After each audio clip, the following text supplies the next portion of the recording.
from the Fox News Podcasts Network. I'm Janice Dean, Fox News senior meteorologist. Be sure to subscribe to the Janice Dean podcast at foxnewspodcast.com or wherever you listen to your podcasts. And don't forget to spread the sunshine.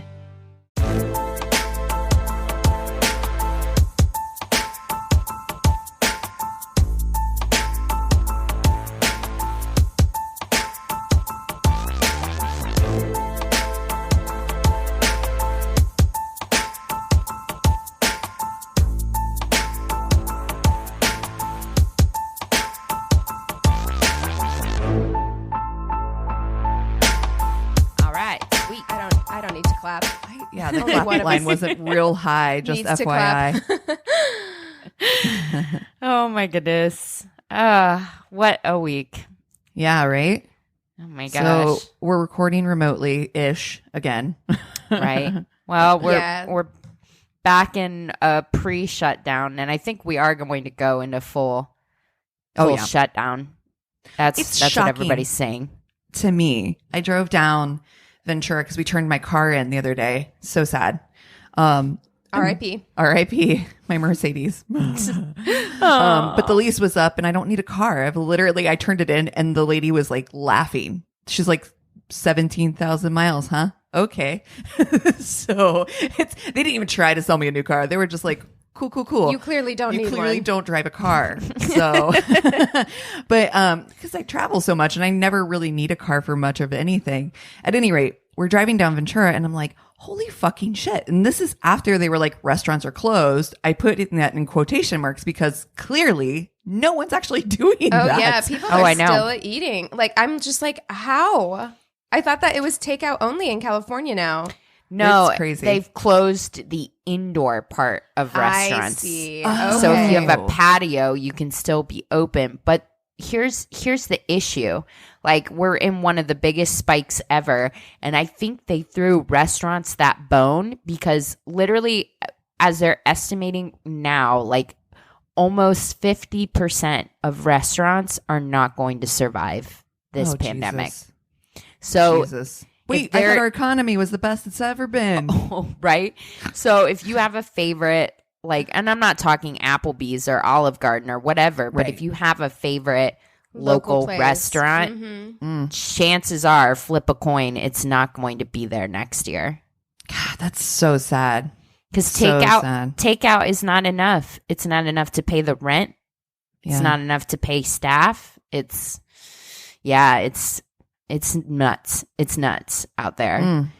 And yeah, I have the same thing because I drive through WeHo to get home from my job. And there's people out on the patio, no masks, these poor like servers running around trying to wait on people. And I'm just like, oh my God, what are we trying to do right now? It's so scary. It is. It is scary. Yeah, it's wild times 2020. Am I right? Yeah. Oh, speaking of wild times, I've got like a couple things I want to talk to you guys about this morning. Okay. But number one, like, what do you guys think about the chick that keeps making her guy re-propose to her because his proposals aren't good enough? Fucking not. Absolutely not. Listen. If you have certain expectations within your relationship, those are things that should have been discussed with your significant other prior to your engagement. First thing, like if you know yourself and you know that you're going to be incredibly disappointed about one of those things, that's a discussion that you should have had long time ago, early on in your relationship, because nobody's a mind reader. And how was he supposed to know? And then secondly, when it comes down to it, if you want to be with that person, if this is somebody that you want to be with, you set that stuff aside and you're just happy to be engaged to this person that you want to spend the rest of your life with. You know what I mean? I'm not saying that you can't be disappointed about anything ever. You know what I mean? Right, it's okay to have expectations, but convey those. And then at the end of the day, put it into perspective of like, how important is this really? Right. In the big picture. Like, do you actually want to spend the rest of your life with this person? Is marriage proposal the actual problem? Or is it the relationship as a whole? Because I'm confused. Yeah, it strikes me very much as the type of person for whom the wedding and the proposal and all of that stuff is what's important and what they've been fixating on and thinking about, and not the relationship or the marriage. You nailed it. Yeah, I thought the same thing, because he loves her. He proposed to her in bed, and she was she was looking forward to a more elaborate proposal, and he's like, oh, okay, all right. So he got a ring, and then he went home and lit all these candles and everything like that, and she was just she's not having that. She's like, no, by elaborate I meant public. Yeah. So then he starts over and plans a 3-night trip away to their favorite city, spared no expense, 5-star hotel, photographer, and even an opera quartet. She still ain't happy with that. Wait, I'm sorry. Is she telling him no? Is she turning him down, or what? Because, okay, listeners, listen. If you are in our Facebook group, you've likely noticed that I'm not on Facebook anymore. I deactivated my Facebook for the sake of my mental health. It's amazing. I highly recommend. However, I get left out of things like this. So now I'm like, wait, what happened? So did she just, is she turning down his proposal? No, she's saying, no, I won't marry you? No, she's saying, yes, I want to marry you, but you need to create a proposal that we can tell our grandkids someday. Honey, I'm sorry, isn't no. good enough. I'm sorry. To this man, I just need him to Run. stop. Yeah, I need him to stop and evaluate this situation, because it's is this someone you actually want to be married to? Someone who cannot be pleased no matter what you do. Also, let me just say, 24 and 25 are their ages. So I'm Honey. baby boy, get out of Sweetie, there. how the hell did he even afford a trip and a 5-star hotel and a photographer and a quartet like love? Honey. I'm sorry. You're going to go into debt trying to propose to this woman. And here's the thing, the first proposal in bed, no ring, right?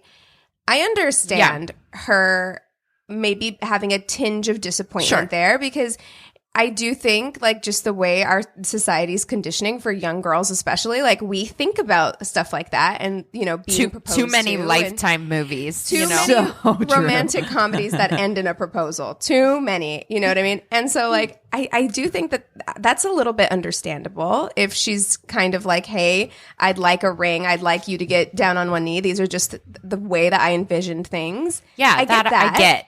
Yeah. But honestly, at what point are you just you know what? Doesn't matter how I'm proposed to, because we're going to have a long and happy marriage. Not like that. Yeah. He's done it 4 times now. Absolutely 4 not. times. I'm sorry. I would be if this isn't good enough for you, then nothing ever will be. And by the way, this is the type of person who's going to be an absolute goddamn nightmare when trying to plan a wedding. Oh, God. A nightmare. Bridezilla. Dude, I'm having nightmares about being her wedding coordinator. I feel it'd be the worst. Oh my God. You know what? There was I watched a thing on YouTube. It came up because I don't remember what company did it, but it came up because one of the ones was the worst ways I've been broken up with, and I went to watch it, and somebody I knew was in it actually. Oh, and I was like, oh, that's so cool. And so I actually should write her and get her to write in her whole story, because it was a little wild. But one of them was wedding coordinators talk about what made them finally leave the business, the worst experiences that they had. And I'm like, God, people are animals. Yeah. Well, yeah, I can't think of honestly a worse job to have. I get it. It's a special day. You want it to be perfect. But the way some of these brides treat their coordinators is fucking sane. I can't watch any of those shows. I get such anxiety. I get hot.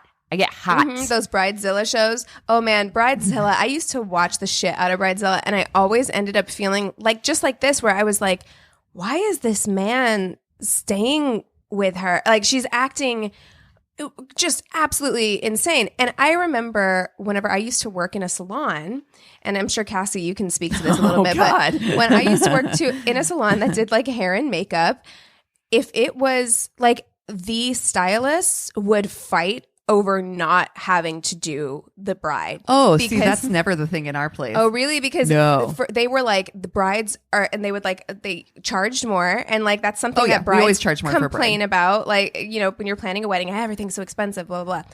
But it's like, But you take more time on a bride. You take for more me, when I book a bride for no less than an hour. I book bridesmaids 30 minutes usually because I'm quick. I am fast. And I know that's different for some people. But I will tell you right now, the thing that I hate the fucking most, because I usually mothers of the bride, unless they have longer hair, I'll do a lesser rate for them, right? So they'll have like, you know, usually a 30 to 45 minute appointment. Mothers of the bride, mothers of the groom, those are the fucking worst. I would pay someone else to do that. I like, honestly, like I give me a bride Really? all day, every day. Fucking mothers of the bride, ooh wee. Or you get that one fucking bridesmaid who thinks that this special day is about her, and you're like, Oh shit! hunty, oh, yes, it honey. ain't No, about you. literally no one is looking at you. No Like, one gives a literally shit. no one's looking at you. But yeah, no, it was funny. A lot of those bridal coordinator stories had to do with mothers of the bride or groom, and oftentimes the groom. And I think it's That's because like wild. mothers of the groom maybe sometimes feel like they're getting the short end of the stick, like they're not getting as much attention. Can I tell you my favorite doing hair for a mother of the bride story? Oh God, Yes. yes. Okay. I was working in the short north, and this I was just doing the mother of the bride, and like I think one of the bridesmaids, because it was like a whole party, came in, and the mother of the bride, I'm sitting and the bride's next to us, you know, and she's telling me, I'm like, oh, what are you wearing? And she's like, because I always go there because I'm like, to me, what you're wearing, it should all complement each other, right? So Absolutely. I always try to get details of what they're wearing, what's their dress, what's the neckline, etc. Also, hot tip, if you're a bride and you're going in for a practice bridal updo or style, make sure that you wear a top or a shirt in the same style of the dress that you're wearing. It's a very good tip. That is a because good then tip. it gives you like a good visual of like neckline and all of that. Anyway, so I digress. I'm asking this woman what she's wearing. What is she wearing? Can you guess? White. A No. short white dress. No, the mother of the bride. And then I get the scoop later from the guy who did the bride, and he's like, "Oh yeah, it's like apparently he was like, it's super scandalous short white dress."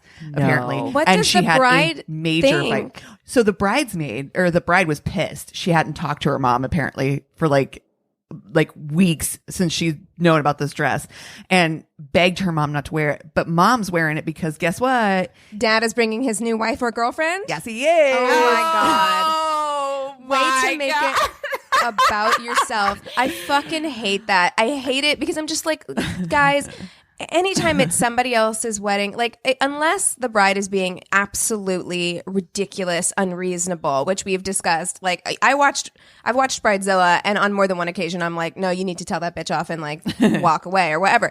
But in general, like, what does it actually matter to you? Like it's somebody else's wishes, like, and it's your child especially. Just like be like, okay, if you don't want me to wear this, it's not about me for like one fucking day. Like, dude, chill.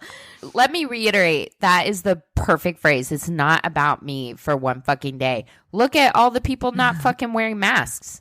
Oh, It's the same fucking thing. Jesus. It's the same True. fucking thing where people literally cannot stop barest thinking minimum. about just themselves. Yeah, you know? we're asking you to do the bare minimum for the good of other people, and you just can't do it. And It's my rights. the thing with the mother of the bride, the thing with the mother of the bride, it's the same thing. It's like, honestly, just you can't do the barest minimum. No. Because She I did. Her dress was the barest minimum.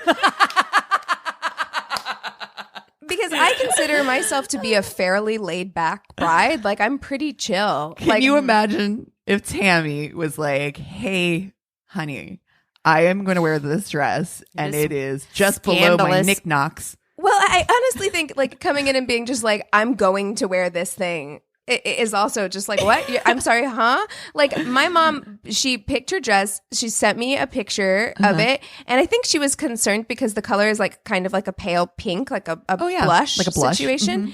And she was like, is it for your wedding? Yeah, it is. Oh, it that's perfect for our dresses. And then her, It's going to complement nicely. Oh, so nicely. That's going to look so good. But I think she was worried that it was too pale or whatever, and I'm pretty laid back, so I'm like, I don't care at all. Like I think that looks great, it looks beautiful, buy it, go with it, you know what I mean? But that's what you do. You message somebody and you're like, hey, this is what I like, this is what I'm looking at, cool with you? Great. Exactly. Like, done. If everybody is reasonable, then you're fine. So you guys know I am a lone ranger when it comes to all things romance, and I hate romantic things. So I went wedding dress shopping by myself, found my dress, called my mom, had her come to the bridal shop on the way home, and I, tried it on for her, and she was like, holy shit, it's like it was fucking made for you. We have to get it. We did. Fell in love with it. And my mom, while we were there, she's like, I'm going to go ahead and pick out a dress too. She picked out the most fucking beautiful, like dark champagne off the shoulder dress that I don't know if my mom's ever worn a dress more beautiful in her life. She looked impeccable. Hehowever, the funny part of this story is as we're leaving, my mom says, well, you and I have our dresses. So I guess the best parts out of the way, or like the biggest parts out of the way. I'm like, I guess we're not concerned about the groom. The mother of the bride dress is not even in the top 10 most important things for about my mom, planning a wedding. For my mom, it was the top 2. So that's awesome. Which is hilarious because that is not my mom as the like overbearing mother. But you know what? Like, also, I do understand it. Trying to look at things from like all perspectives, like. As you get older, the number of times that you get to feel pretty, get to have your hair done, your makeup done, get to wear something beautiful, they decrease. Like, you don't have school dances, you don't have prom to go to or anything like that. Honestly, this is the best part of divorce, isn't it? Like to have another do it wedding again? so that we can start doing the divorce weddings. I'm here for it. Sign me up. You know what I'm going to do when everything is finalized for me? I'm throwing Bitch, I don't care as long as I'm in it. Party. Yes. The biggest divorce party. Yeah. Oh, I think it should be a thing. Yeah. I think some we people should have them. It is a celebrate thing. divorces the same way that we celebrate weddings. I think we do it like we would do like a bachelorette party, right? Totally. Yeah. Like just get wilding out, fucking get you a banner to go around your neck and a bunch of dick necklaces and all different size and shapes, dick necklaces. Yes. You're like, this is what my trial is going to look like while I'm out it's in the going field. to commemorate all of the dicks that led you to Eric. That's so true. A commemorative dick necklace. Oh my gosh. You guys, I know we usually reserve this for the end, but and I know Cassie has as well, started watching the new Unsolved Mysteries. Me Dude, too. Okay. Me I watched too. the first Me episode. too. Amazing. I didn't start from the beginning. Because Anthony and I looked through the titles, and unlike Cassie, we did the opposite of Cassie and we went straight to aliens. We were like, that episode is about the aliens. We went to that one first. And I'm so jealous because I started from the first episode. Oh my God. How good is the alien episode? Is so good. Cassie, do not watch it because by the end I was like, no, yeah, that definitely happened. Nope. And I say that despite the fact that some of the people they interviewed in classic Unsolved Mysteries fashion were a little unreliable. Like there were a few that aliens. Yes, there were a few that I'm like, no, that guy definitely has a bunker. You know what I mean? Where I'm like, I don't know if I trust him. But then they interviewed like nice old ladies who were like, listen, I would not be here on national TV. I'm 85 years old. I wouldn't be here telling you this shit if it didn't happen. And I'm like, no, I believe you, Brenda. Like for sure. You know what I mean? Yeah. Oh my gosh.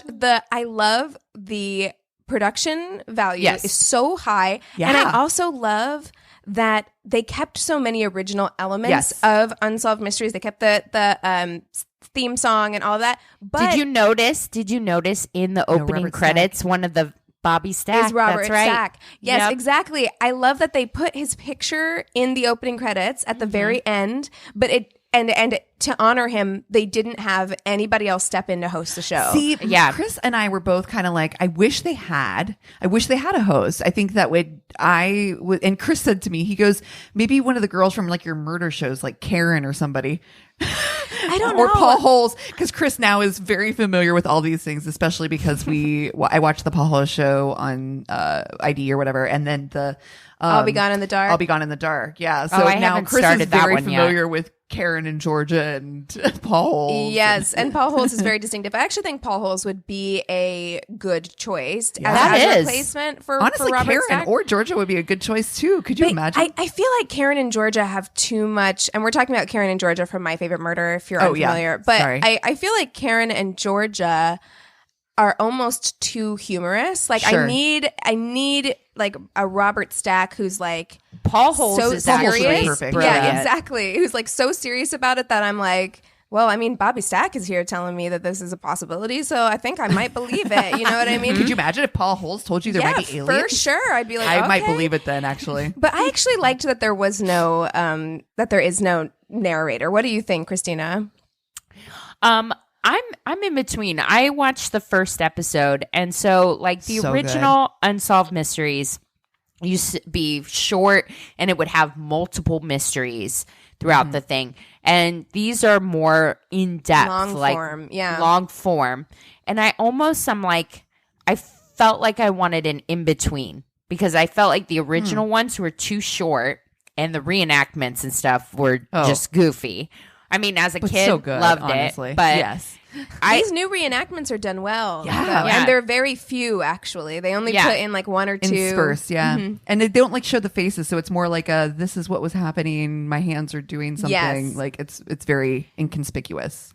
I feel like I would want something in between, like 2 cases per show. Like I'm going through the first episode and I'm like, okay, like it's repeating itself a lot, you know?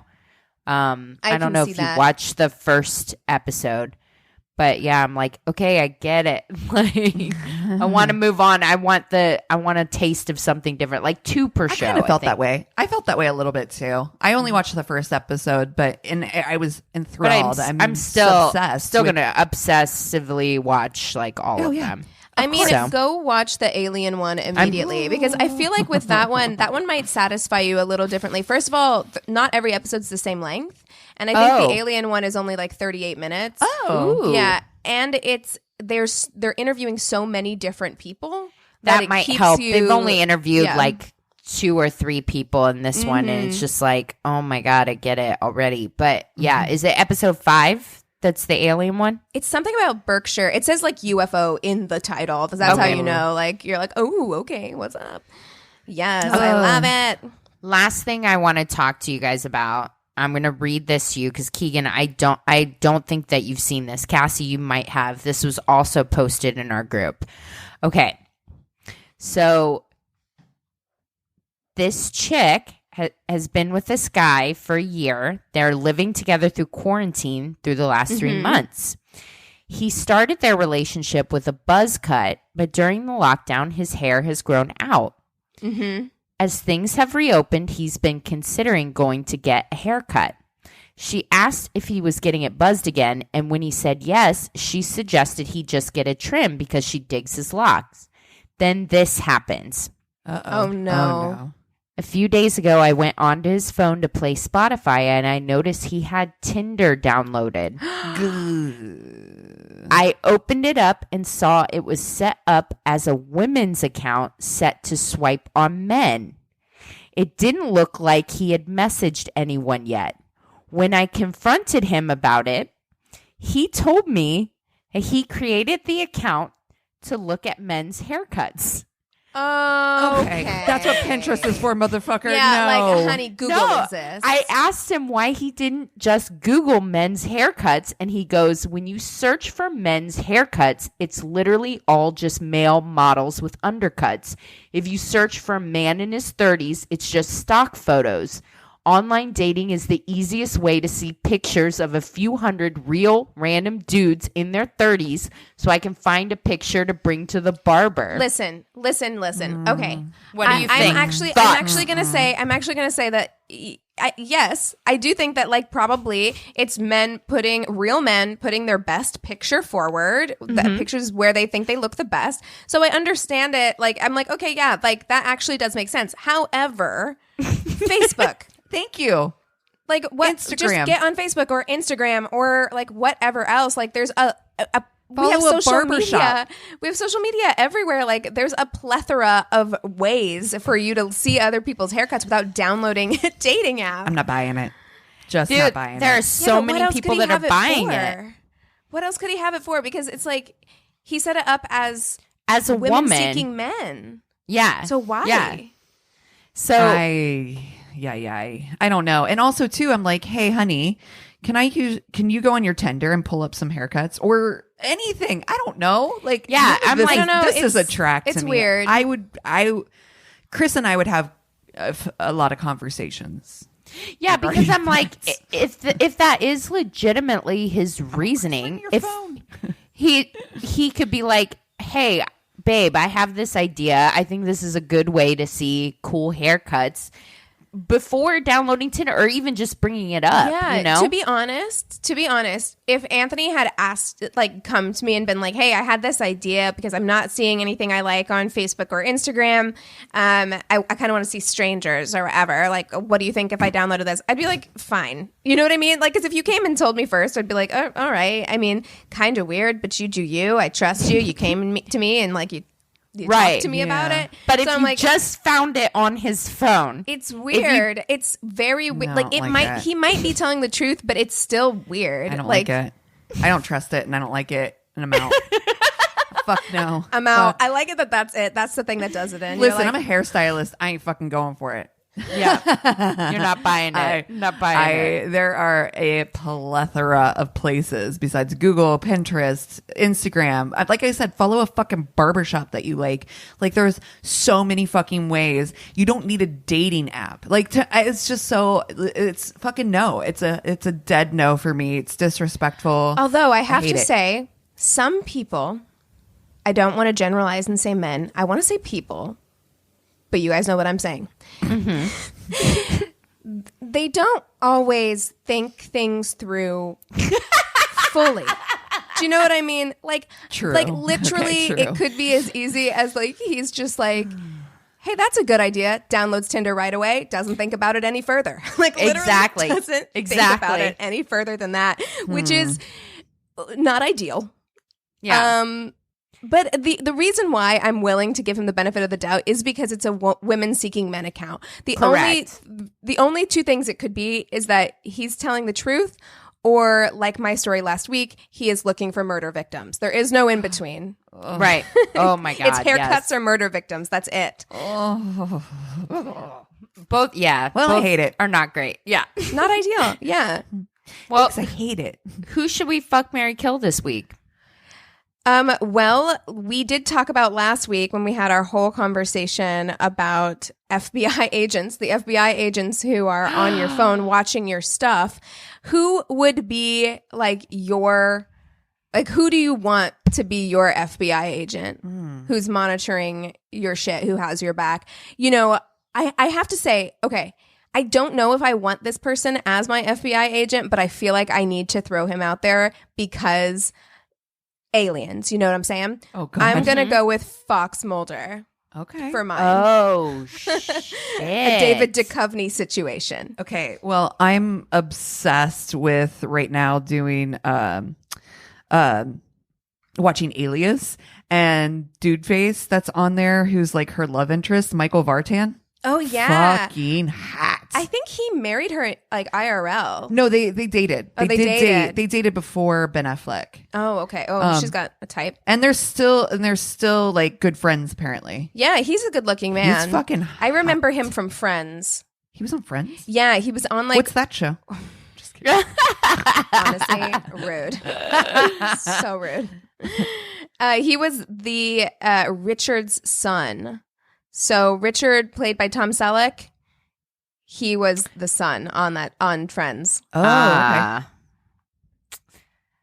Okay. Gosh, who would I want to be my FBI agent? Because there's so many like hot you know ones. who's a good I'm option? Googling it. I'm gonna Shamar Moore. I mean, come on, yeah. Did you guys watch Criminal? Well, we've had this conversation, haven't we? Yeah, but his relationship with Penelope on that show, I'm like, oh, it's my favorite.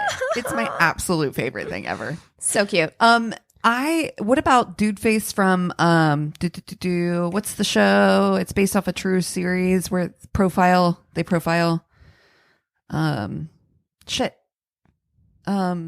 Mindhunter, thank you. Oh yeah. No, but I don't think I'd want him to be my FBI agent. Okay. I'm going quirky off the wall. Kyle McLaughlin from Twin Peaks. Oh God. Was an FBI agent. Oh no.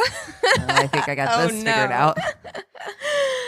Okay. Oh God. Actually, this is kind of hard. Oh shit. This is kind of hard. So I'm like, I'm quirky off the wall. I'm like, yeah, but do you want to be? Here's the issue here. And I never watched Alias, so to me, Michael Vartan is just a hot guy. Like I don't know anything about his character or anything great. about that. So I don't know. I did watch a lot of X-Files, and I did watch some Twin Peaks, and I have to say, what's his name in Twin Peaks? Do we know? I can't remember. I can't remember off the top of my head. But you know what? David Duchovny's in that too. Oh, hell yeah. Yeah. I mean, the thing is, Fox Mulder. He would maybe be. I thought he was so hot. Like, young me. Thought he was so hot. Yeah. But, and like, how bad do you want like him and Scully to like fuck from like day one? You're like, yeah. what? Day one. TikTok, bitches. Come on. I might let's go. actually have to Google some fan fiction when we're done.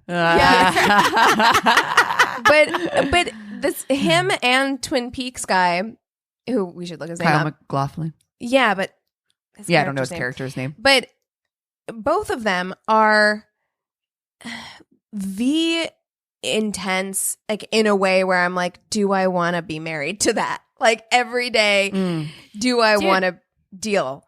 Kyle McLaughlin in Twin Peaks, though, he's not super intense. He's quirky and weird. It's Dale Cooper is his character. Oh, Dale Cooper, that's right. Mm-hmm. Yeah, coffee obsessed. Yeah. Which like same. So we have that in common. He's quirky. Oh God, I don't know. He's not quirky in a hot way for me though. It's like it's kind of scary a little bit. What are you going to do to me? What are you going to try to do to me? He's the type of guy who like is a nice guy. Like everyone would be like, you're being interviewed on Dateline. Everybody's like, yeah, he's a nice guy. He's a little quirky, but whatever. And you're married to him for years and years and things are great. You make his coffee every morning just the way he likes it. And then suddenly people show up at your door and they're like, can we have a look in the shed? And then there's like a bunch of shit in the shed. And you're like, oh, okay. We're like, no, I don't know. He doesn't let me in the shed. Yeah, I've never been allowed in the shed. He doesn't let me in there, but he's kind of a weird guy, and I just assumed that, like, I don't know, he's doing fucking whatever, like pinning butterflies to paper in there. Well, I don't know. That's murder too. I don't thought he was making model trains. I don't know. Oh no! And then they're like, "Oh no, he's been murdering people for the last 15 years." No. You're telling me you genuinely didn't have a clue? You're like, I don't know. He's weird. I didn't have a clue. So. So it's a no for me is what I'm trying to say. I think I'm gonna have to kill him. Okay. Yeah. Same.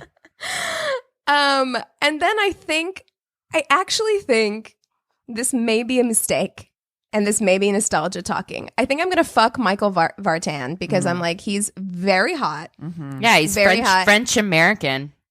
And he's I feel thought he's like Canadian. He was born in France, but he moved to Canada. I thought. Oh, gotcha. Well, maybe I mean, I don't know. Let's not take that away from Canada. They deserve Michael Vartan. We don't. We don't deserve him. We don't deserve him. But I think he was also in Never Been Kissed, maybe. I think he was the guy in Never Been Kissed. He's so cute. So I'm going to fuck him. And this may be a mistake. I may have to live with regret over this decision. Oof, but I think I'm going to marry Fox Mulder. Like, I just, he ain't loyal. I don't know. I think he is. Not David Duchovny. No, Fox Mulder. They're Let's different. separate the character from the Separate actor. the character Faux from the shout. actor. Yes, Fox Mulder is loyal. Fox Mulder's sister was abducted by aliens when he was a little kid, and he spent the rest of his life looking for her. He is loyal, okay? Fox Mulder is the kind of person that's so obsessed with their work and their quote-unquote mission, you will literally never have sex with him. No, you're living alone. You live alone. That's true. That's you will true. Forever. never, and even when he is there, he's not there. He's not present with you. Right. And I'll tell you he actually what. was married on the show. His wife was just never featured because he never saw her. That's canon now. No, but here's the thing though. With someone like Fox Mulder, just hear me out. Okay. Hear my case, okay? Okay. Someone like Fox Mulder, I feel like if you joined him on his mission, Oh then yeah, if you were the Scully to his Mulder. yeah, then I feel like if you were like, all right, we're gonna do this shit together. We're gonna go find aliens together, and I'm fully buying into all of your shit. Then I feel like you will have a very close, tight bond. I still feel And your like you would husband's name is have a Fox. lot of distracted sex though. Oh, You know? for sure. Yeah, no, yeah. It'll be like one of those things where he's on top of you, and you're just like, He's also got his phone behind your head. Are you thinking about aliens again? And he's like, Damn yeah, it. I am thinking about aliens again. You're like, fuck. Yes. You're right. Where it's just more like function than fun. And you're like, Yeah. ugh, bummer. You're not putting the fun in function, bro. That's right. Yeah, maybe if you could have an open relationship with Fox Mulder. Hey, Can we talk about Scully and how she's hotter now than she She's- was then? I've been Infinitely hotter. singing Gillian Anderson's praises for 2 years on this podcast. She is a goddamn treasure and just one of the most beautiful women like ever, and has gotten Ever. hotter. Yeah. She Yes. is hotter now than Yes. she was in X-File. And she was 100%. super cute in X-Files. Like Right. she was super cute. She's just gotten like more confident, I think. Yeah. As she's gotten older, she has that kind of like gives no fucks about your opinion kind of like attitude where she's just like, I'm going to do my thing. Right. That's I know. it. Can I marry Scully? Right? I mean, Yeah. I'm feeling like maybe we should have chosen Scully over. Oh my god! over- Oh my god! Well, no, this is good. I think I know what I'm gonna do. I didn't watch Alias at all, so I only know Michael Vartan from Never Been Kissed as well. So this one's kind of tough. He was also in God, what else was he in? He was in a lot of stuff. He's in a lot of stuff in 90s the and 90s. the early 2000s. Yeah. Yeah. So I think I'm actually going to marry him. He seems stable. He seems like, I mean, hot as fuck. And just seems like the most normal out of all of them. But I'm For gonna, sure. Yeah. I'm gonna he's for sure. I'm gonna fuck Kyle McLaughlin. It's gonna be weird AF. It's going to be It's so gonna be weird. so Like, weird. he's But you gonna know be how I like, feel "Can about I my put Crispin sounds of-" Glover. Exactly what I was thinking. Yes, it's Kyle MacLachlan exactly. is so fucking it's weird. exactly like that. He's so weird. It makes me think like he's gonna be like, can I put? Do you mind if I turn on my sounds of hissing cockroaches in the background while we fuck? Because it's what I need. And you're like, what? I'm gonna learn something from that encounter that I would never have thought of before. So It's true. And It's then true. I've got to kill Fox Mulder. I think he's hot. I had a crush on him growing up, but you know, that whole sad, distracted dude, I'm like, they're no fun to fuck. They're no fun to date. Look at you, growth. So- Okay, listeners, you guys, because I mean, Christina was like queen sad boy fuck. Like Yeah. in the beginning of this podcast, and now you're like, no, I can't do it anymore. I've fucked enough sad guys. We're done. I mean, it is great, and I admittedly do think that I am making a mistake, but I'm gonna stand by it for nostalgia's sake. Yeah, we're so proud of you. The heart wants. The heart wants what it wants, man. Well, mine's going to be more like Keegan's because I am also going to fuck Fox Mulder. Oh, no, mine's different. I think because I'm going to fuck Fox Mulder. I think he, smoking hot. I cannot separate the art from the artist. David Duchovny, you know that motherfucker is going to fuck you 2 times till Sunday. And ooh-wee, I'm here for it. And I don't want to marry it because I know how it will go and I'm not there for it, but I am going to fuck that. I have never watched Twin Peaks and have no desire to. And It's way too scary and weird for you. Yeah. Don't like it. Don't like Kyle McLaughlin. Don't think he's good looking. Gonna kill him. So, all right, there we go. And I am going to marry Michael Vartan because that motherfucker is so hot, and I am obsessed with him on Alias. I think Man, he's so I need to fucking watch hot. Alias because I bet you, knowing me, knowing who I am, I bet you he's way more my speed as far as like a marryable Dude, he's a goddamn person. smoke show in there. Yeah, and he is hot as fuck. You know, I think that is Also, a good. I think that you could get Anthony to watch it, given who's in the cast. Anthony. He thinks Anthony or Jennifer Garner is a really good actress. Oh yeah, she's such a good actress. I mean, she actually is a good actress, but that is what Anthony says when that's code Whatever for he like. sees. I just think she's really hot. Can I be honest though? That show has some problematic because she dresses up in character, and I'm like, honey, nobody believes that you are. It was 2001. Indian. It was Like, 2001. No one. Listen, Oh. times were different. Yeah. Times were different then. Did you guys see the video that I sent the group chat? Because I'll talk about this at the end. I'll reserve this for the end. But I did watch Hamilton.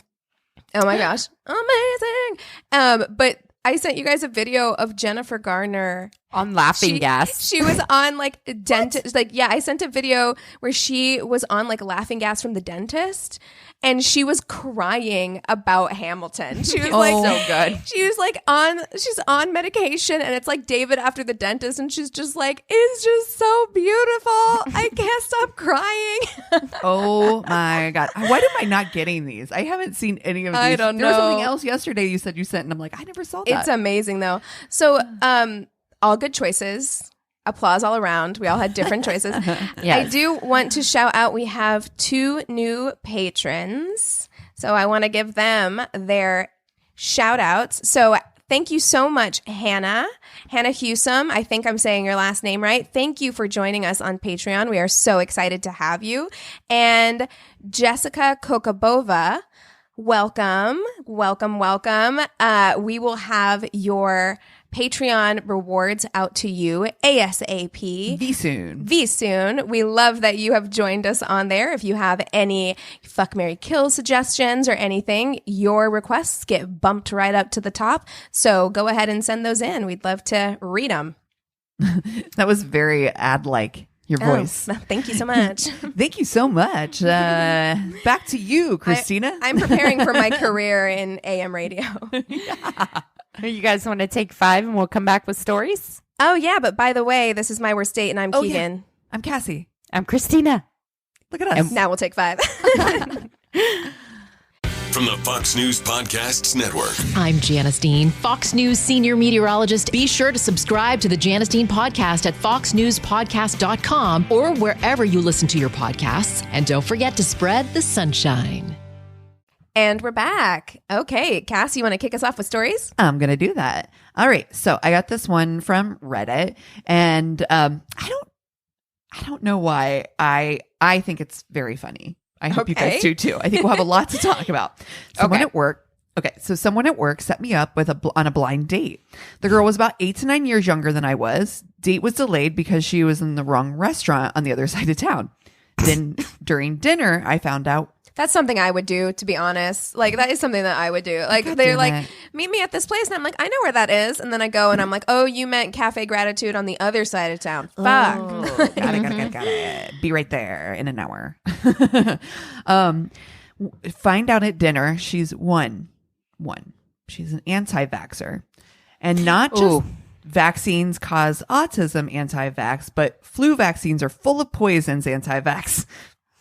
I mean, but you know what? I have to say, at least she came out the gate on the first Came in date hot. with that information. True. Because it would be like, can you imagine, like, you're starting to fall. You're telling your friends, like, you know what? I think she might be the one. She might be the one. You're dating for a couple months. And you start talking about children, and she's like, I will not. You're sitting on the couch together one day. Yeah. And then she just drops that on you. And you're like, wait, what? But how does that even come up in a first date convo? Question. You know what I mean? Well, because people who feel that passionately about it find ways to bring it up. Of course. It's like anything else. It's like somebody who's like really into CrossFit. You know what I mean? Like that shit is coming up in the first hour that you know them, whether you bring it up or like not. an MLM, they're going to bring that shit up. Yes. Yeah. For the record, I worked in a hospital at this time. I even mentioned this, and it didn't faze her as long as I wasn't one of the one actually giving vaccines to people. What? 2, she works for a chiropractor, and not the kind that just helps you with your back pain, the kind that believes all ailments of the body can be fixed with just having your nerves aligned. Oh no. Oh. Yeah, it's a lot. It's a lot to unpack. It also became obvious to me that she had a crush on her chiropractor boss and might have been sleeping with him despite him being married. She really came. Okay, listen. While I am grateful that she came out the gate with her crazy, because like it really does save everybody a lot of time whenever you do that.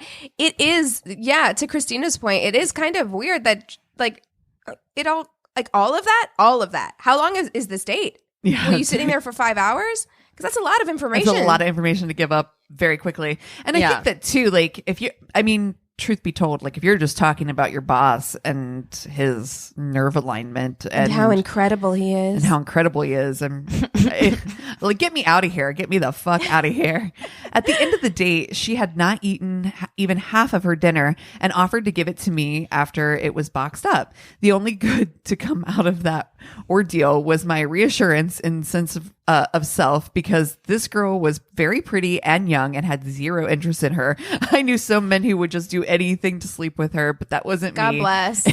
And it's not like I was awash in dating opportunities, thus the blind date. So I don't know why I thought that was very funny. To me, I was just like, oof. It's real. Yeah. I mean, it's really real. I mean, to be honest, like it's that sort of thing that I get nervous about. Like if I were single, that is the thing that I would be nervous about. It's like, am I going to end up on a date with somebody who is just like idealistically opposed in every way to my own beliefs? Like, is this what's going to happen? And then I'm going to have to like sit there and listen to you tell me that dinosaurs aren't real, you know? Yeah, I told you. I had that guy that was trying to convince me that the pyramids were batteries. Okay. See. Yeah. I mean, part of me is like, go on. Like, I'm kind of like interested in this. I'm like, I'm going to sit over here and eat my salad. You just go off, man.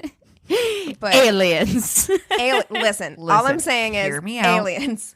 And this is from somebody who just said that they wanted to marry Fox Mulder. And like, I know. God damn. Like, mistakes. Mistakes were made. Okay. This is also from Reddit. This one's going to upset you. Oh, okay. This is actually, I think I got this from the Nice Guy subreddit. Oh, geez. I can't even peruse that without wanting to just burn everything down. You know what? I thought it would be funny. There was like something where I was just like, oh, this will be kind of funny. No, most of them are just sad. So I was in college and met him on a video game, found out he lived nearby, and fell hook, line, and sinker for him. He was nice, charming, told me how good I was, quote, despite minor flaws. Oh, no. All right, red flag number 1. And Yep. you're like, oh, you're so nice. When they're just like, you're great, even though you're kind of shit. They're negging you slightly. You're like, okay. Yeah, I hate that. And how, unlike other guys, he didn't care about things like weight. Oh, He no. said- Oh, no. Okay. No, That's a terrible Okay. thing to say. Mm-hmm. Yeah, it's a terrible thing to say. And it's the way to say it like that, to set it up as though you are a superior human being because you don't care about that kind of thing, like hashtag nice guy TM, whatever. You know, unlike other guys, I don't care about this stuff. Well, it's like that one dude that was just like, that kept calling me like curvy and stuff. And I was just like, it feels But weird and you're trying to make it a compliment, but I don't feel like it's a compliment. well, and Right. it feels fetishy too. Like Yeah. whenever someone like keeps bringing that up, like if it's seriously not an issue for you, then it doesn't need to be a point of conversation at every turn. Like that, it's strange. Yeah. But she says that she was a virgin and she fell for all of this very easily and quickly. So within a month, he had, quote, roommate troubles, and I said he could move in with me as long as he paid rent. He was the first guy I slept with. Girl, I understand. honey. I get it. Yes, I get it, though. You get like a weird emotional attachment. If I ever didn't feel like having sex, he would get really put out and guilt trip me into doing it anyways. Okay. Oh, fuck you. Then he wanted to do it without a condom. I didn't want to, and he guilt tripped me into that. Oh, fuck you. Then, whenever we fought, guys, this is terrible. I'm sorry. I should have given a trigger warning. Then, whenever we fought, he touched me until I stopped talking. So this is just straight up abuse. Just what? It's just abuse. Like, Oh my he's God. violating her personal space. I have a billion questions. Just touched you until you stopped talking. I would be like, Yeah. I mean, Jamie. it's Touch a baby. incredibly manipulative. It's violating. It's abusive. oh, this is fucking horrible. If I ever wanted sex, he always had an excuse why he didn't want to. So again, this is like a power and control thing. Exactly. He doesn't want to have sex whenever she wants to have sex. He only wants to do it when he wants to do it, and then basically manipulates her into doing it. And that's a control thing. I tied myself to a bed once in anticipation of him coming home, and he walked in, looked at me, and left me tied to the bed naked to go play video games. I had to ask him multiple times and before he sighed heavily and came and untied me. I fucking hate this person so much. I It's hate him so much. Do you, Horrifying. as somebody who, a big part of my relationship was trying to figure out what I was doing wrong sexually. Right. Yeah. And it demeans you and degrades you in a way, like that constant rejection and that kind of thing. It eats at your psyche in a way that I'm still struggling to explain and recover from. And I'm so, the amount of time that she spent trying to plan this to try to get him, like, notice me, love me, that kind of thing. Try to do things his way, do something Right. that Yeah. And you're being constantly rejected because Wow. anytime she wants to have sex, he doesn't want to. And so you're feeling like you're constantly rejected. So I do understand getting to this point where you're like, okay, I'm going to do something really extreme to excite him. Like this Yeah. would be something that like is going to make him excited And for then me. not only does it not do the objective that you hoped, he uses it as to weaponize. Yeah, I mean, it's abusive. He leaves you there. Like, what kind of human being would do that? Jesus Just Christ, leave if you you there? did that to poor Anthony, first of all, you'd have a fucking heart attack and die. So you might be trapped there forever. But secondly, his first thing would be to untie you. He'd say, so like, this isn't sexy. Let me save you. I mean, and even if you want to, that's the thing. If he just genuinely didn't want to have sex, that's okay. Not everybody wants to have sex all the time. Not even guys. I feel like we have this expectation on men that like Right. they should want to have sex all the time and drop whatever they're doing just to have sex whenever.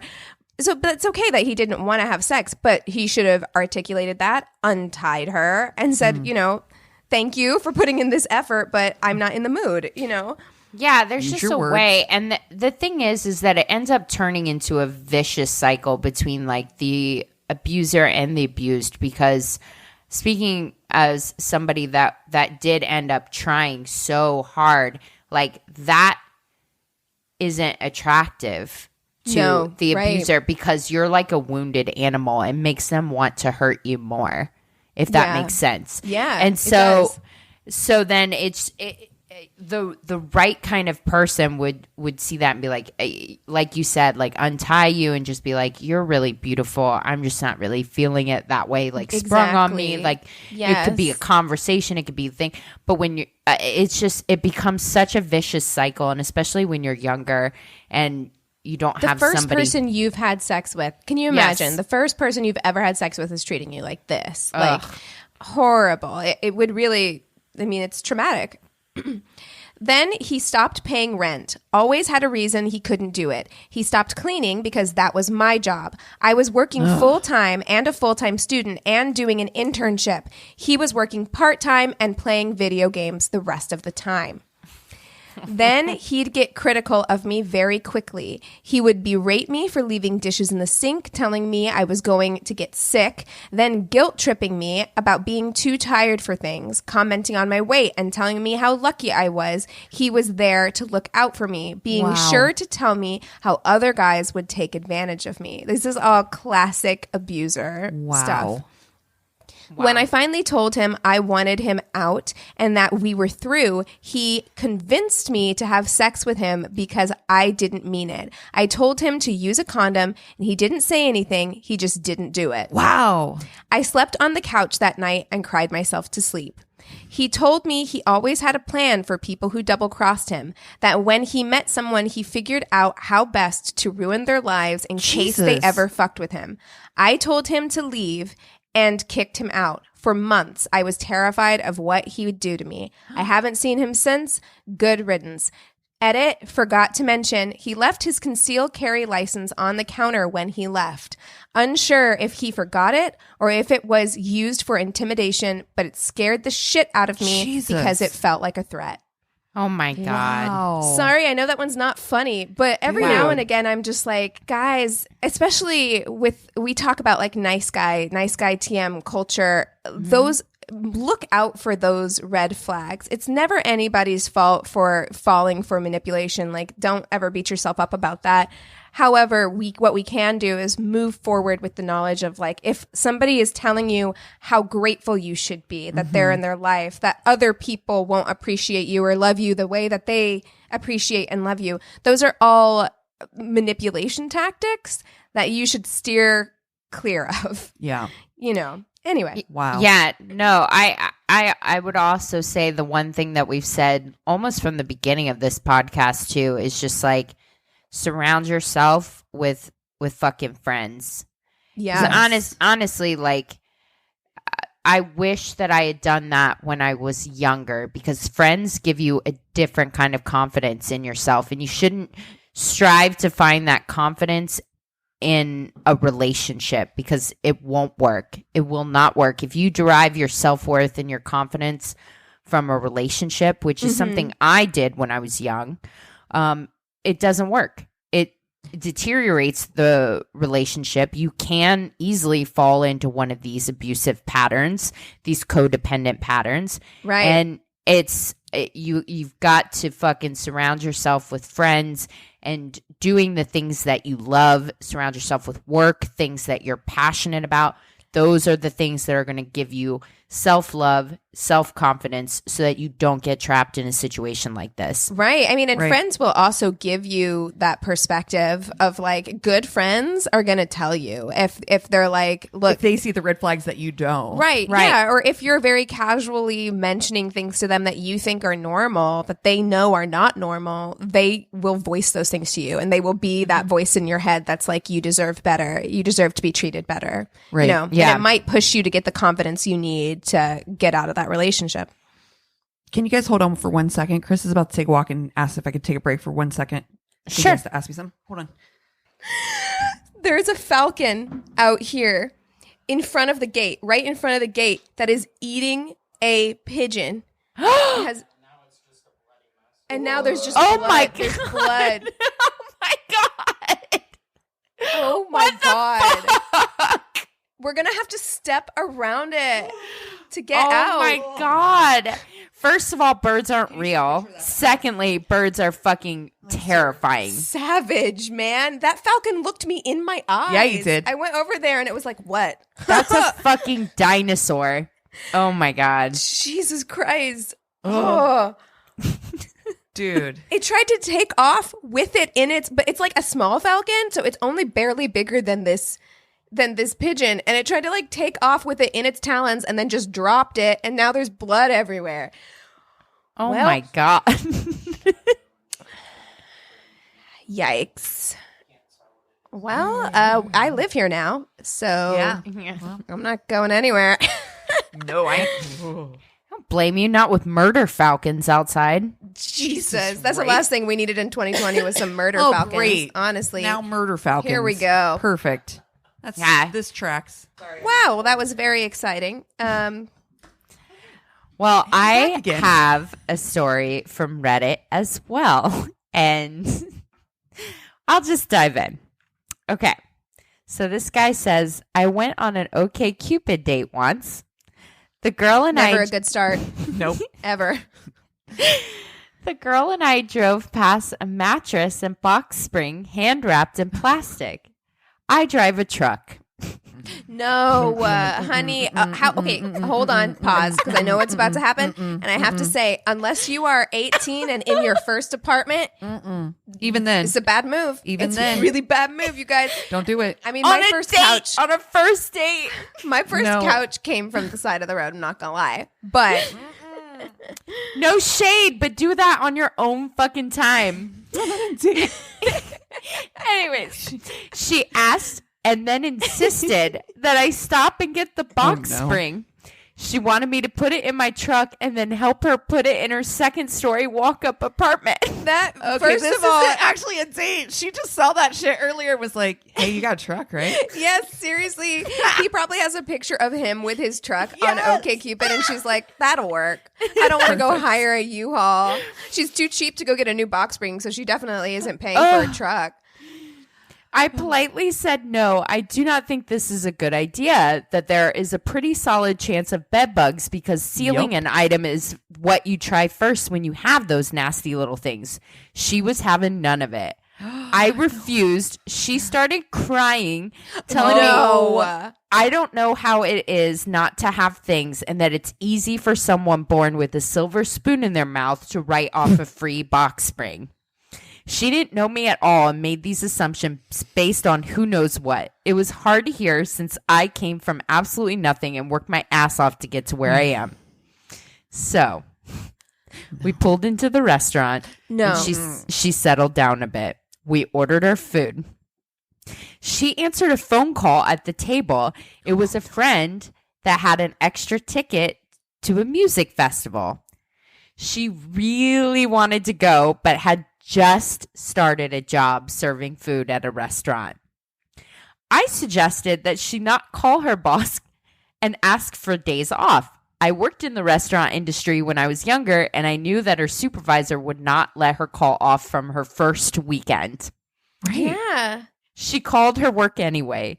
Oh, She's God, in front of him? Yes. Like, honey, Oh, my God, Lord. go home. Like, she has no appropriate boundaries. No, you this just is a met this lot. person. This is a stranger, and you're a letting them lot. in on all your dirty shit. It's She's so cried within messy. the first hour. Oh, my God, it's so messy.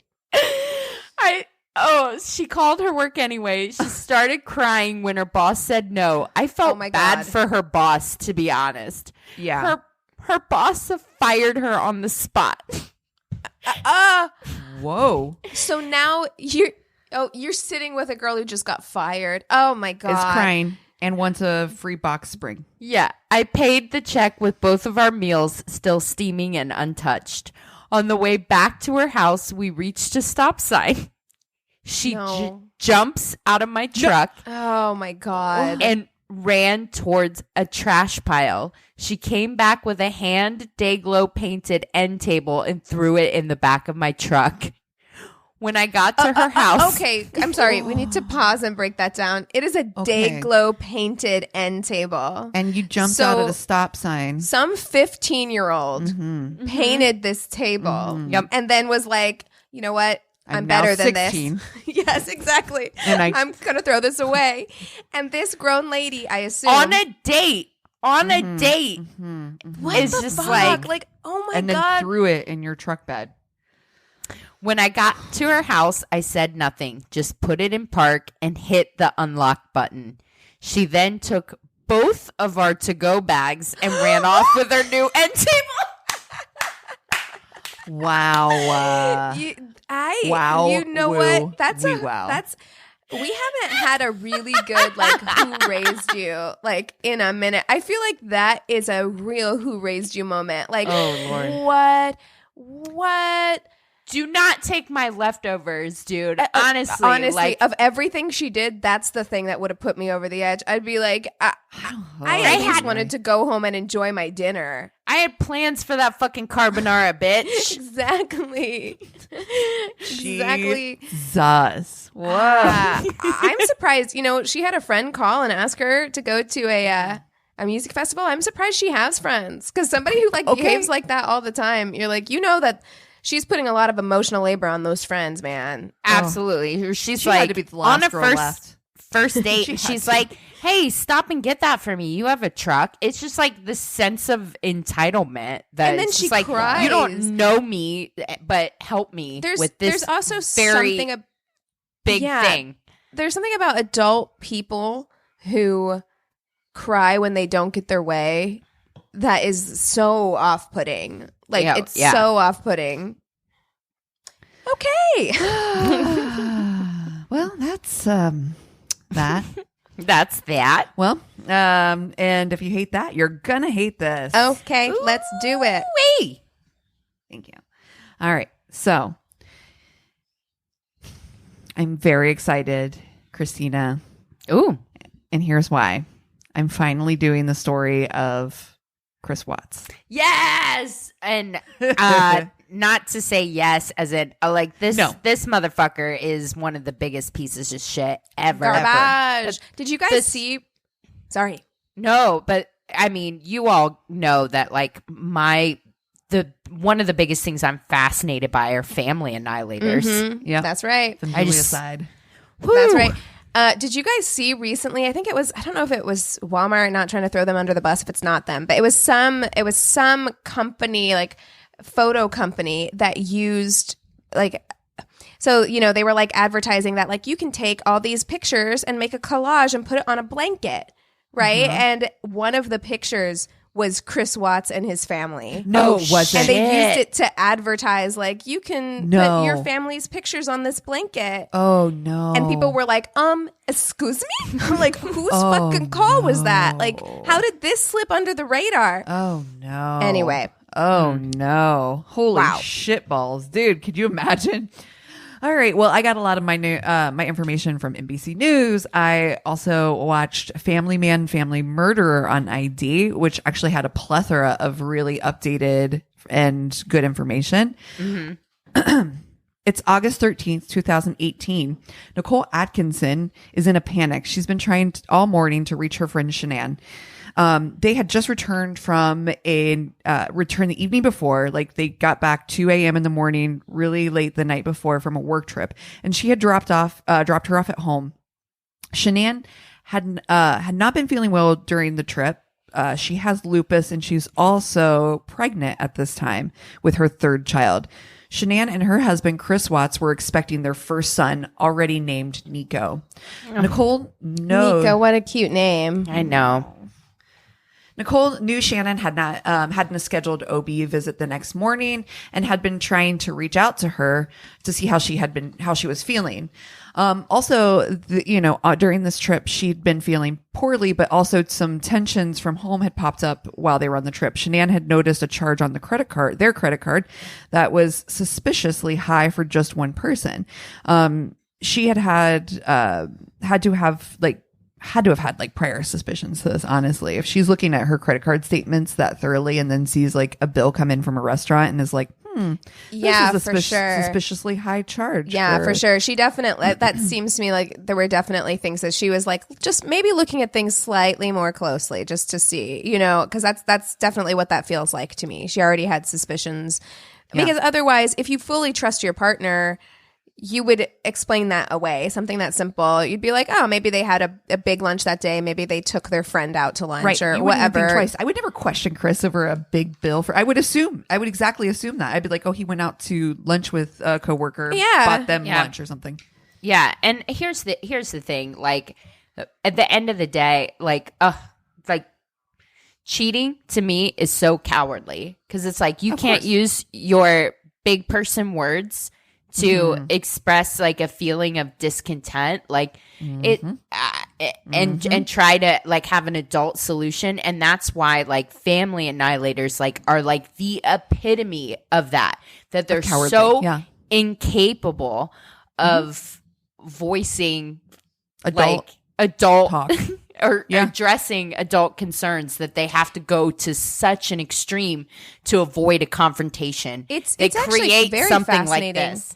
Yeah, it's incredibly fascinating, actually, because you're incredibly like, immature. yeah, but when you're you really like, break it down like where that. does that come from like a psychological standpoint? I mean, I guess I can see where it comes from, because I think we all have those feelings. Better right? for it of to like, just disappear than have to deal with it. right? That's where it Yeah, comes from. I'm so deeply afraid of conflict or whatever, and I have such a deep need to be perceived a certain way that like I cannot.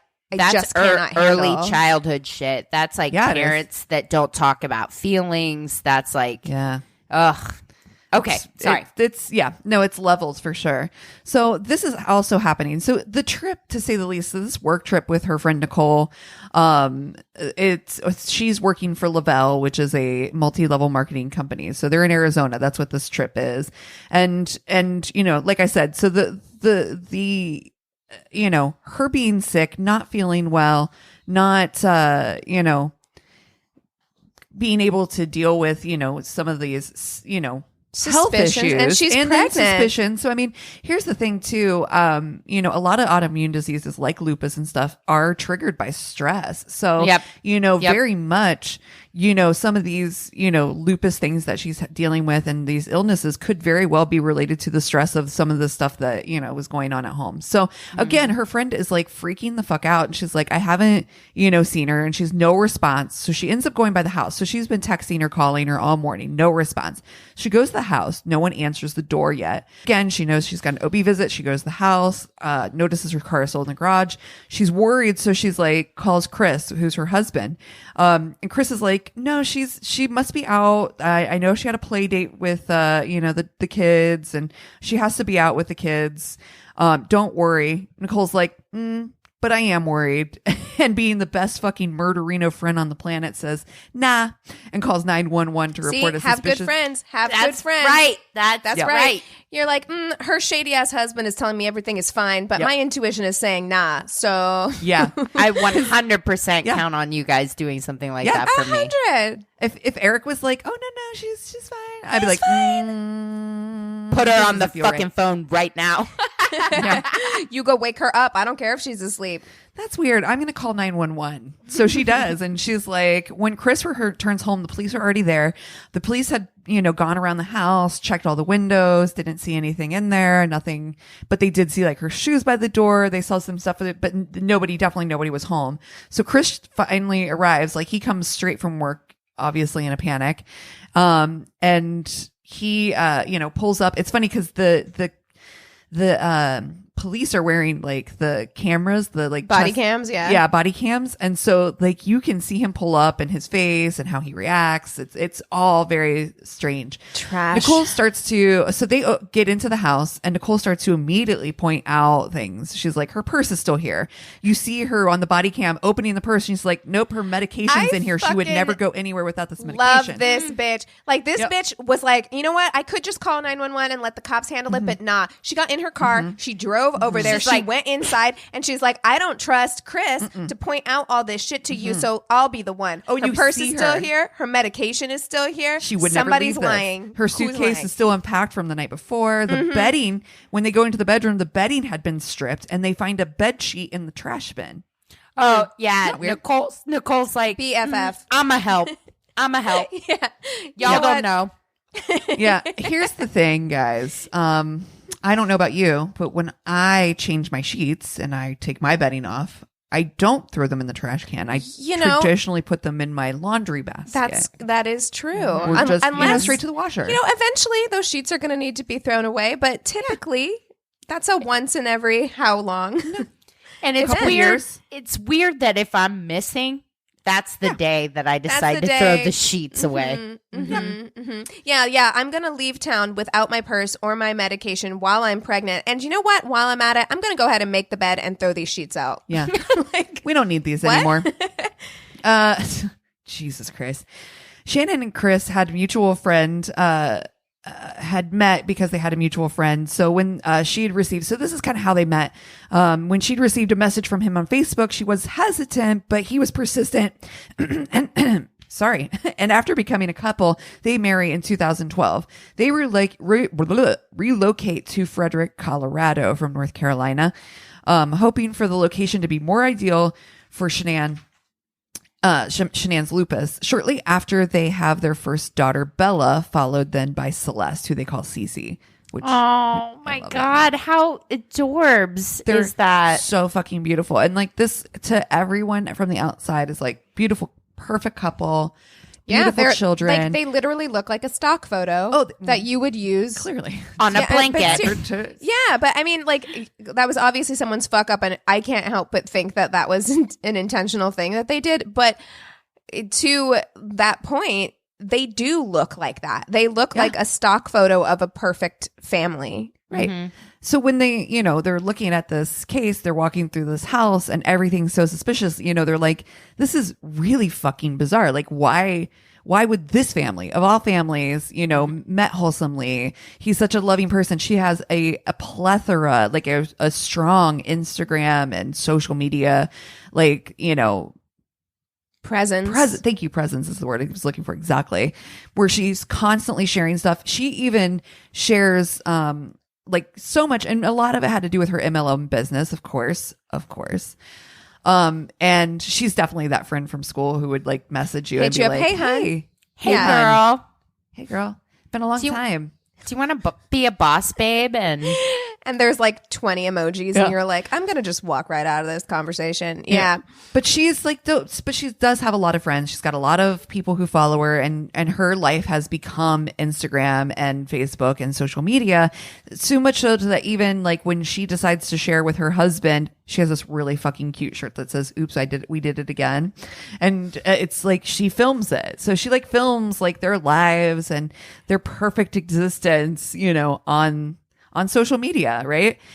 So this is the family. This is why, like, honestly, like, Keegan, I know you're taking a break from Facebook, but it was really, like, really eye-opening and something I had to come to terms with, like, post-divorce, like, how fucking fake social media is. And if it's something that can exacerbate depression and anxiety big time. If Absolutely. You don't realize like how fake people are with it. It's what they want you to see. It's not a depiction of real life. Never. Mm-hmm. Absolutely. And I would recommend, especially like right now, like you said, I'm taking a Facebook break. I am still on Instagram. But even then, I've really been trying to curate my Instagram feed to be a place that makes me feel good about myself, because like I think very often we can get sucked into this world of social media that like makes us feel bad about ourselves. Sure. Mm-hmm. So I recommend that, like, go curate your feed with things that are like educating you, making you feel positive, surround yourself with friends. Yeah. Like, my God, do so much of my Instagram is like plants and like alpacas. the best. I have a lot of cats. So many cats, lots amazing. of cats. I love it. So now, again, they're at this home and both little girls and the pregnant mother is missing. So, where the fuck is Shanann and where are Bella and Celeste? Ugh. So, the helpful, I wrote in quotes, i.e. nosy neighbor, Nate, decides to jump in as well and tells the police, hey, I'm Nate. I'm the neighbor. My name's Nate. I was outside brushing my door. Yeah, exactly. Like I'm coming over and I'm just sweeping like, my grass. Hey, can I be of any assistance? The cops are like, no, go home. I was just vacuuming my grass and I noticed. I overheard. I couldn't help it, so I thought I'd chime in. I just want you to know that I actually have a video surveillance footage that hits right on their garage that might be helpful. Yes. So if you guys want to just take a look, see Blue. Nate. Man, so you're the best. The police and Chris head on over to watch the tape. Chris is just sweating bullets. Dude. Like his armpits are spicy. Chris is being filmed by the body cam. Oh, so God. The video footage you see is the fucking body cam video footage of them watching the video of him backing in and seeing all that stuff, which we've seen probably a million times in media. But Chris is exactly. He's pacing. He's like leaning foot to foot, like doing the, he is sweating. Meanwhile, that one cop who took a psychology course is like, his body language seems off. So they're about to head out the door, and Nate's like, "Hey, yo, want to hold back here for a sec?" Cop's like, "Yeah, you know what? I'm gonna get his information real quick, Chris. I'll be right out." He's like, so Dude Face is like, "Yeah, that's suspicious. Your boy is acting so suspicious. He's been my neighbor for years. I've known him for years. This is not how he acts." I love that Nate felt the need to tell the cops that. He's just like, "Hey, I don't know if you noticed, but he's acting real strange. Weird, right?" Acting very strange, isn't normal behavior.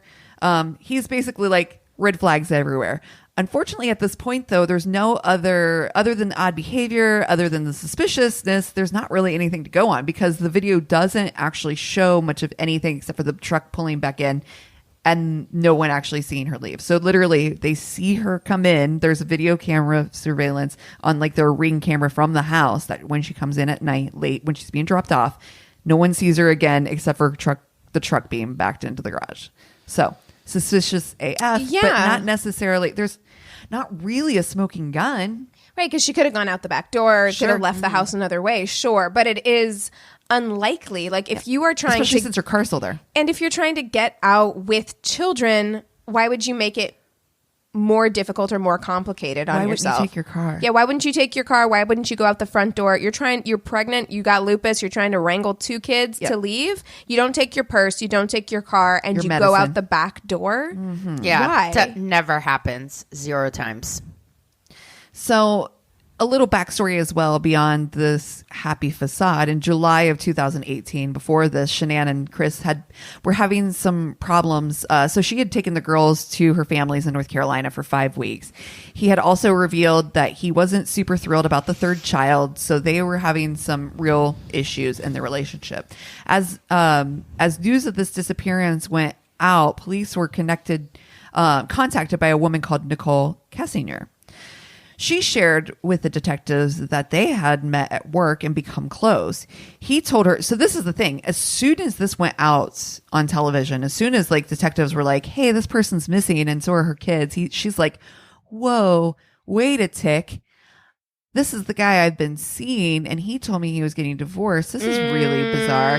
She immediately is like, "Nah, I ain't fucking down for that." You got a Scott Peterson sitch here. So here's the thing about that, because I think there's, as soon as you see something like this come up, your automatic thought is like, "Oh, other woman, who's this scandalous bitch? Maybe she's involved." This girl truly was like, "I knew nothing about this," and as soon as she heard, was immediately contacted the police. Well, it's like Amber Fry. It is. Yep. It's like Scott Peterson. Yeah. It's exactly the same kind of thing where I think we do rush to judgment, especially in our country, the way that our society is built up. We rush straight to be like, this person must be involved. This is like a home wrecking bitch. What did she do? Right. What's like, her responsibility? This was just the fucking poor chick that swiped left on the wrong motherfucker and got right. No, but they just happened to work together. Right. Yeah, they happened to work together. So they met each other through like a really, innocent way, and he had told her they were in the process of splitting up. And to be honest, his wife was gone. She's in a whole different state. She's not home. Mm-hmm. He tells her, he's like, "I have 2 little girls, but my wife and I are in the process of splitting up." Yeah. You have no reason to disbelieve Why would you believe that? I went on dates with guys in that situation. Oh my God. I did. Can you imagine if you watched the news and one of their wives was missing or disappeared? Oh shit. Yeah. Ugh. But there were emails, letters, love notes police found between the 2 of them, as well as photos. So there was plenty of like to back up her story. Like, this is not some crazy bitch who came up with a story. Like, she's like, "Oh no, here's my receipts."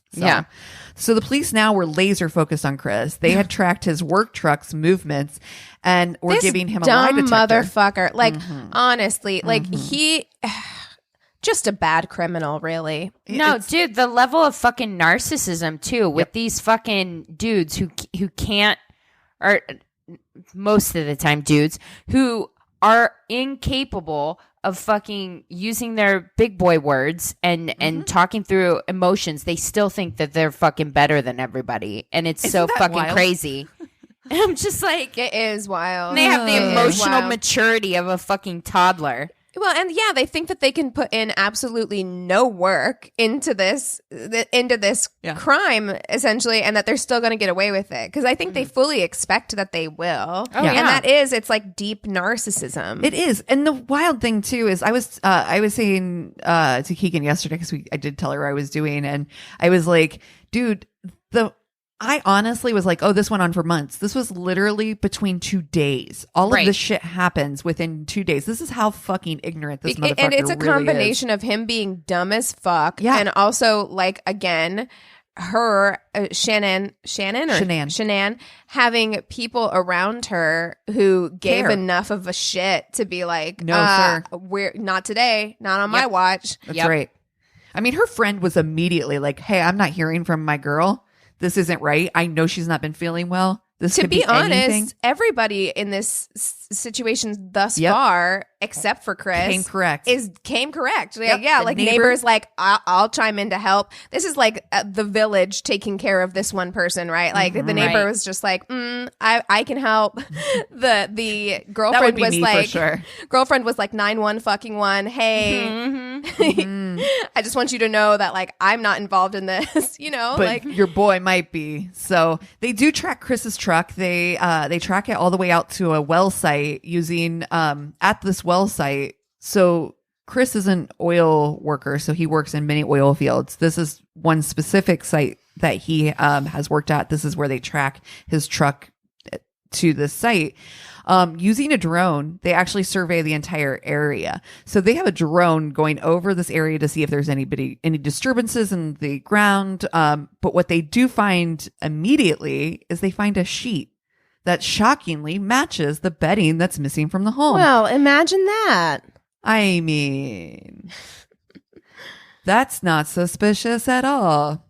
So during the interview, Chris is revealing absolutely nothing. And even though he failed his poly, he only ever admits to having an affair, which of course they already know. They don't tell him they know that, but this is the only thing at this point that he's confessed to. Eventually, the police are trying to redirect his process, suggesting maybe you did it because you had to, huh? Maybe Shanann was bad. This and is had the worst part of hurt the story her to girls. me. Yes, Yeah. this is the part that I think. I mean, the whole situation is Oh, it's fucking horrible, horrible. but I think this part of it, I think, is what made it pop off the way it did in the media, because it is so despicable. It takes it to another, and you look at the story and you're like, how could it get worse? How Yes. could he Here's be how. more of a piece of shit? And then Let you're me like, count the ways. thank you, do it. He tells he's like he's see, it's funny because you can watch the video of it, right? You can almost just see the wheels turning in his head where he's like, yeah, her fault. God, he's so did something fucking stupid. I had to protect the fucking kids. But they were looking at any outlet to say, for him to just fucking admit that he killed them, and where are these bodies? Like, where are they at? So they just need to get to an answer. So with this, once he brings this up, he's like, you know what? I'm gonna want to talk to my dad real quick, and after I do that, I'll confess everything you want to hear. So These two are real pieces of shit too. The parents, Chris Butts' parents. Oof. Well, that's the reason why he is the way he is. Honestly, I'm sorry. I'm not one of those people that likes to pass the buck on to like always blame the parents. But in this fucking case, I fucking blame the parents. I really do. So the fact that they stood by and watched this motherfucker lie about what happened to their fucking grandkids, Their and fucking- grandkids, their fucking their grandbabies. babies. Yeah. You know, and I have to say, like, my mom doesn't have any grandkids yet, but I truly do believe that she's going to love those kids so fucking much that I think she would. I really do think that she would throw me under the bus if I did some fucked up shit. Oh yeah. You know what I mean? And like, 100. and that doesn't mean she doesn't love me. It just means that, like, No, you're supposed to love your grandkids more than your kids, right? Isn't that the Isn't that how it rules? works? That's laws. Yeah. So he tells his dad, Ronnie, that he had seen Shanann strangling the girls on a monitor. So he just flipped out and did the same to her. He later identifies an area in the grass where he buried Shanann and tells tells them each of the girls is in each subsequent tank on that site. Tanks. The oil tanks. Disgusting. On site. It's fucking disgusting. So they show too, like how they have to like extract these. Well, they don't show the actual extraction, but like it's a fucking shit show trying to get like these 2 fucking babies' bodies out of these tanks. It's fucking horrid. And they do find Shanann's body. They come with 9 counts against him, including murder, tampering with dead bodies, and unlawful death of an unborn child. Chris continues to try and sell this story of Shanann killing the children. Eventually, no one believes it. Yeah. No one except for his parents believe it. Oh, Like, his literally parents. nobody. His parents don't believe it either. No. But where do you think Chris Watts got his "I have to keep up appearances" from? And that's the reason why his fucking parents are spouting that shit too, in some sort of effort to try to keep up apperances. You know Did what you I mean? see what his mom wrote? His mom made a Facebook post that went fucking viral on Facebook a while ago, and it was blaming Shanann. Like the whole post was basically like, if Shanann hadn't done X, Y, Z, she was victim blaming her daughter-in-law for the deaths of her grandchildren. It's horrifying. and you can fuck all the way off, bitch, because so eventually he ends up being like, you know what? I'm going to take a plea. If you guys take the death penalty off the table, I'm going to plea to all of this.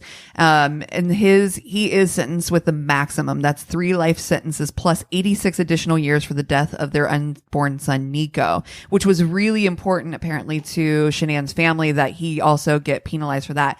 Well, the wild thing is too, is that, so, you know, many cases it's like, okay, you're not going to really get the satisfaction, but he did get the time, he got the penalty, and many times you're like, you're just going to have to speculate to the end of the day is what actually happened. We can all assume that he did what he did, but he did a criminal confession to the police finally. So this is months and months after he's already in prison, he's already facing his time, and they record a criminal confession with him in which he finally comes out and says what happened.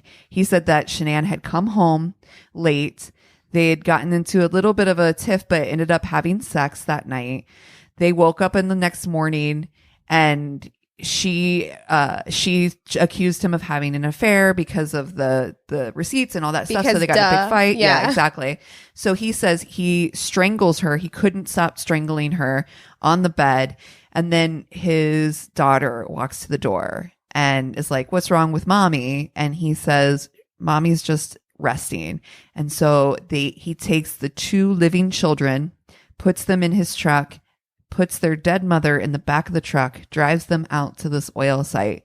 He buries her in a shallow grave while his 6 and 3-year-old daughter are watching. Then he kills his 3-year-old daughter by smothering her with her blanket while his 6-year-old watches. And he says that his 6-year-old daughter is like, "Are you going to do that to me too?" And he said the last thing she said was, "Please don't, Daddy."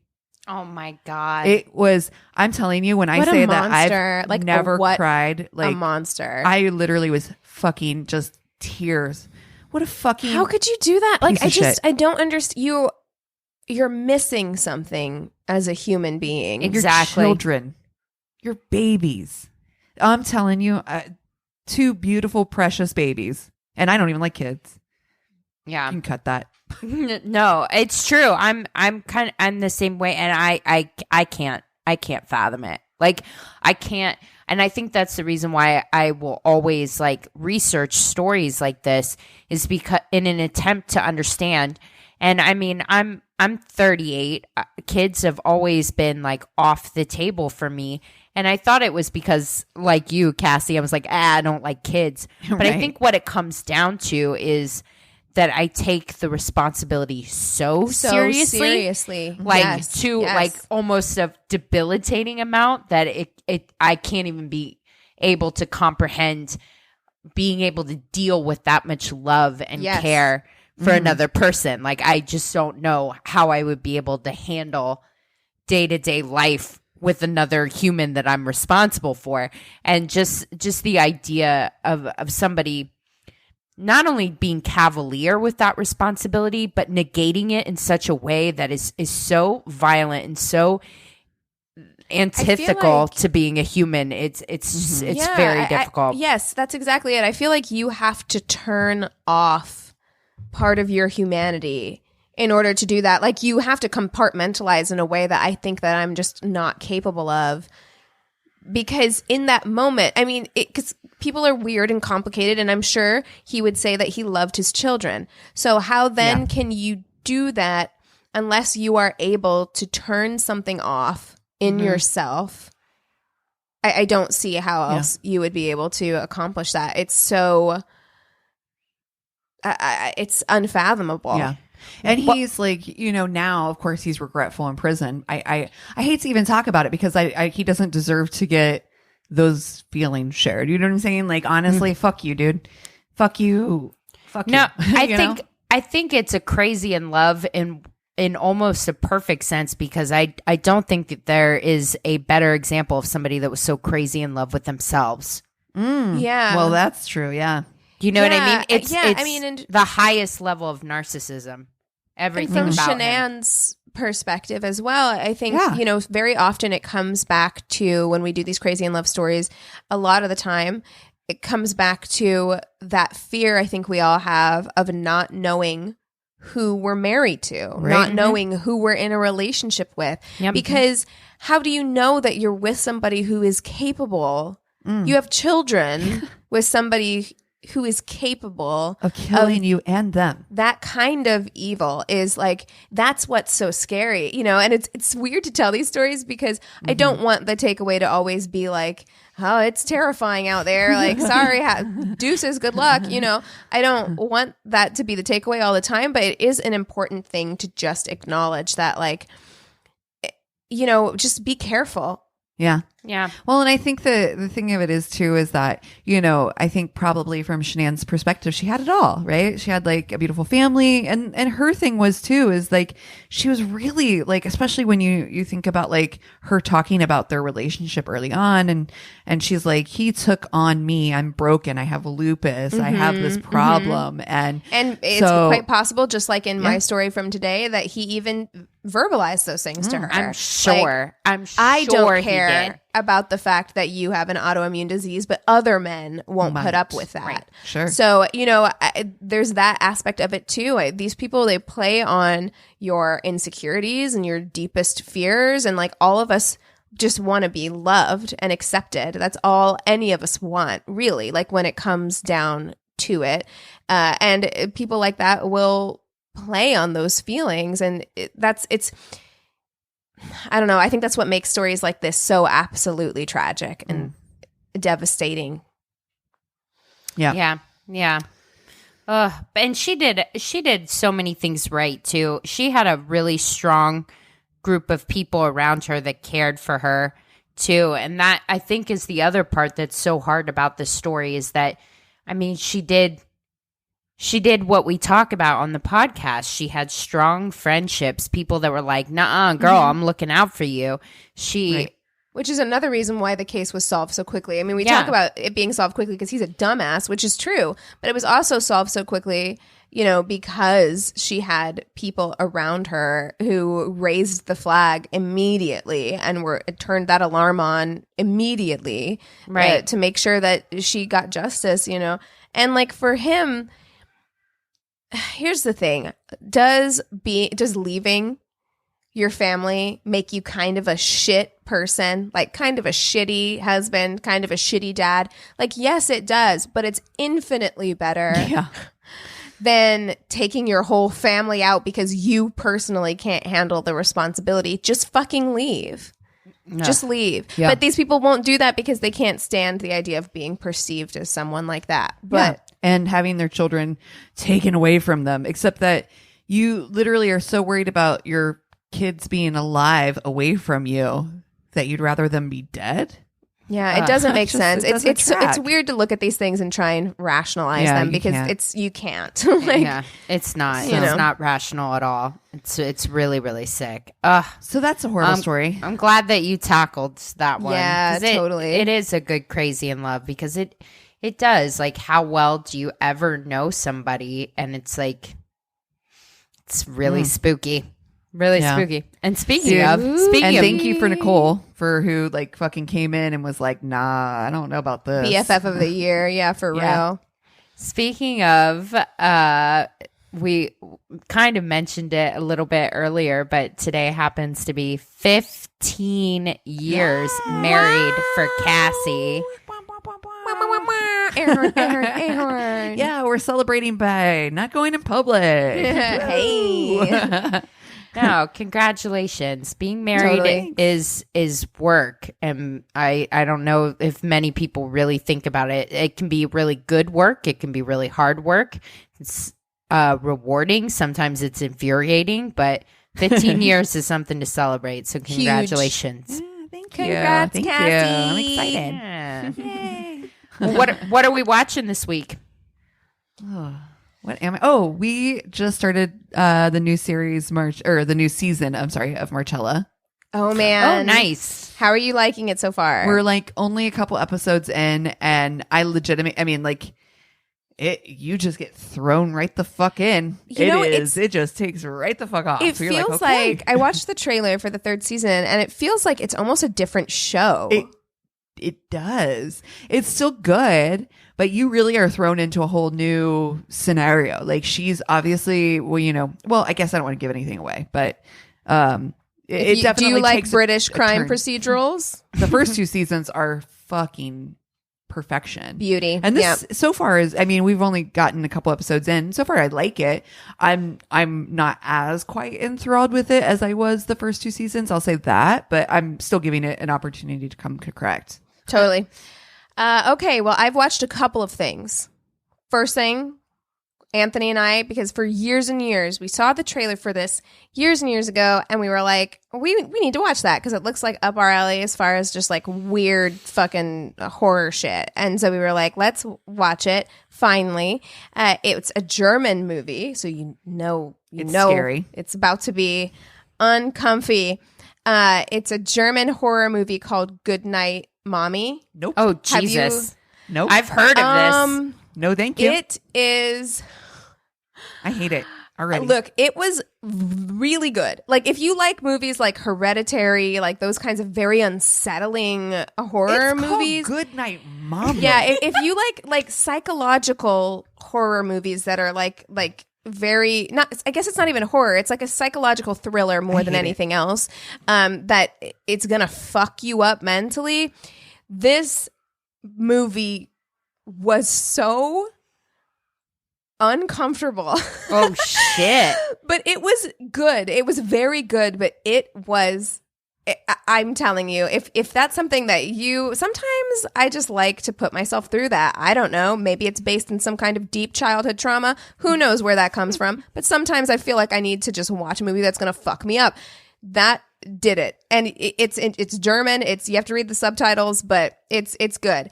On the other side of that coin, you guys, I will never stop talking about this. I'm sure I've talked about this on this podcast. I've for sure talked about it on Your Angry Neighborhood Feminist.